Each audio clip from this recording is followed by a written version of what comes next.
ምድር በጥንታዊ ዘመን በኃይልና በሚስጥር ተሞልታ ነበር።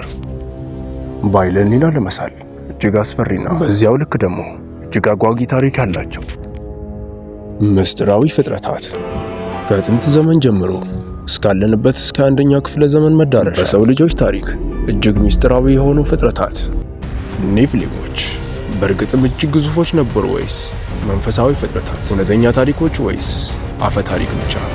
ዛሬ ምስጢሩን በጥልቀት የምንመለከት ይሆናል።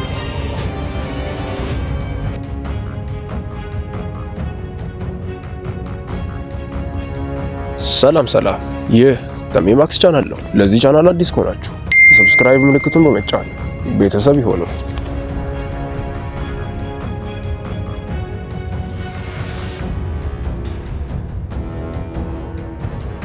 ኔፊሊሞች ለመጀመሪያ ጊዜ የተጠቀሱት በመጽሐፍ ቅዱስ ሲሆን በኦሪት ዘፍጥረት ምዕራፍ 6 መጽሐፉ እንዲህ ይላል።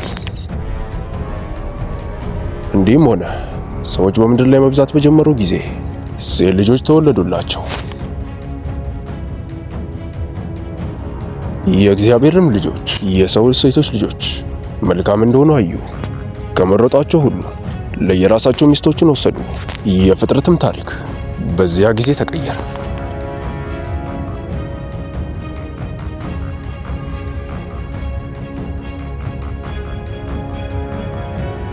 በዚህም ግንኙነት የተወለዱ ልጆች በጥንቱ ዘመን እጅግ ኃያላንና ዝነኞች ነበሩ። ስማቸው ኔፊሊሞች።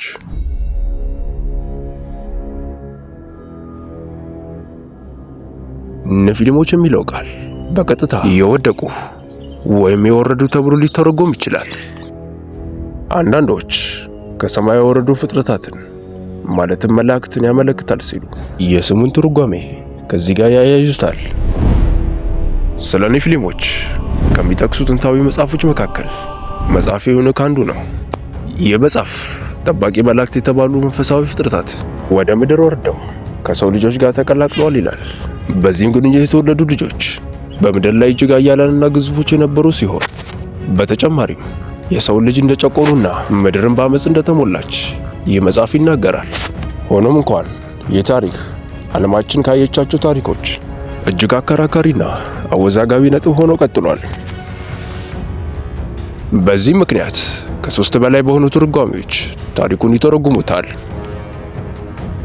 የመጀመሪያው ኔፊሊሞች በመላእክትና በሰዎች ግንኙነት የተፈጠሩ ሲሆን ቁመታቸውም እስከ 3000 ክንድ የሚደርስ እጅግ ረዣዥም እንደነበሩ በዚህ ይተረጉሙታል።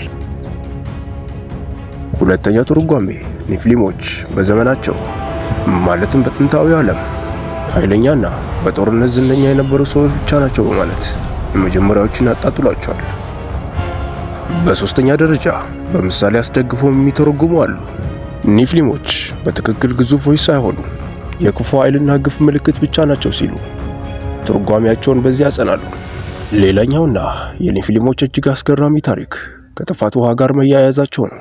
ምድር በኃይልና በግፍ በተሞላች ጊዜ እንዲሁም የኔፊሊሞች የኃጢአት ጽዋ ወደ ፈጣሪ ዘንድ በወጣ ጊዜ የጥፋት ውሃ ከፈጣሪ ዘንድ የተላከ የፍርድ ምላሽ መሆኑን ይገልጻሉ።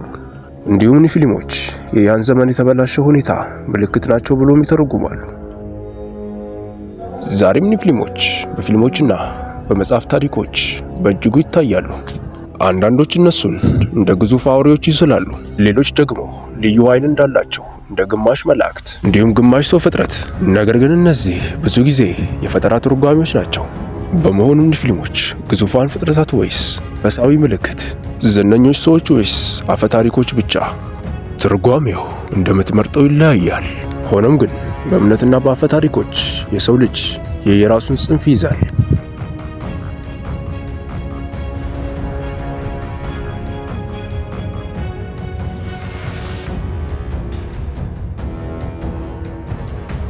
እጅግ አስገራሚና አስደናቂ ታሪኮችን በዚህ ቻናል የምናቀርብላችሁ ይሆናል። ቪዲዮውን ከወደዱ ላይክ እና ሰብስክራይብ በማድረግ የዚህ ቻናል ቤተሰብ ይሁኑ።